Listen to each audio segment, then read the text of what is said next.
পেঁয়াজের চারা রোপণে ব্যস্ত সময় পার করছেন পাবনার কৃষক। তবে সার কীটনাশকের মূল্য বৃদ্ধিতে বেড়েছে উৎপাদন খরচ। অভিযোগ কৃষকের। এসব প্রতিকূলতার মধ্যে মাঠ থেকে এসব পেঁয়াজ তোলার পরে বাজার নিয়ে এখনই শঙ্কায় কৃষক। আহমেদ উল হক রানার তথ্য ও চিত্রে ডেস্ক রিপোর্ট। কাকডাকা ভোর আর শীত উপেক্ষা করে ক্ষেত থেকে পেঁয়াজের চারা তুলতে ব্যস্ত কৃষক। কেউ বা ব্যস্ত চারা রোপণে, কেউ আবার জমির জন্য প্রস্তুত করছেন সার। পেঁয়াজের রাজধানী খ্যাত পাবনায় হালি পেঁয়াজ আবাদে এভাবেই ব্যস্ত সময় পার করছেন কৃষক। বিল অধ্যুষিত এলাকা হওয়ায় বর্ষার পানি নেমে যাওয়ার পর পেঁয়াজের বিস্তীর্ণ জমি কচুরিপানায় আচ্ছন্ন থাকে। ফলে চারা রোপণের আগে জমি পরিষ্কার এবং কচুরিপানা পোড়ানোর কাজে কৃষকদের বাড়তি শ্রম, সময়ের পাশাপাশি গুনতে হয় বাড়তি খরচ।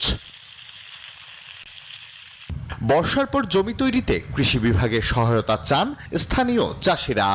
হালি পেঁয়াজ লাগাচ্ছে যে কতদূর কি হবে, সরকার তো আমাদের দিকে খেয়াল করে না। পুরা হারি আবার একা একা করে বাইশে হারি এই বই চাষ দলে বর্ষার সময় যদি সরকারিভাবে বীজ দিত মরে যেত, তাহলে আর আমার এত কষ্ট হয় না।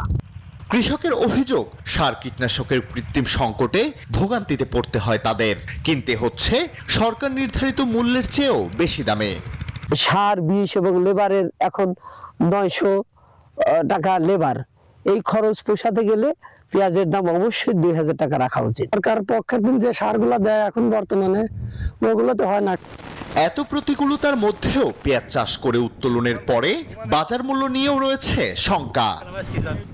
কৃষকদের প্রতিনিয়ত উদ্বুদ্ধ করা হচ্ছে বলে জানালেন এই কৃষি কর্মকর্তা। উপসহকারী কৃষি কর্মকর্তারা মাঠ পর্যায়ে কারিগরি সহায়তা দিয়ে যাচ্ছেন। আমাদের উপজেলা কৃষি অফিস থেকে বিভিন্ন প্রশিক্ষণের আয়োজন করা হচ্ছে। চলতি বছর জেলায় 44,790 হেক্টর জমিতে হালি পেঁয়াজ উৎপাদনের লক্ষ্যমাত্রা নির্ধারণ করা হয়েছে। Desk report, news 24।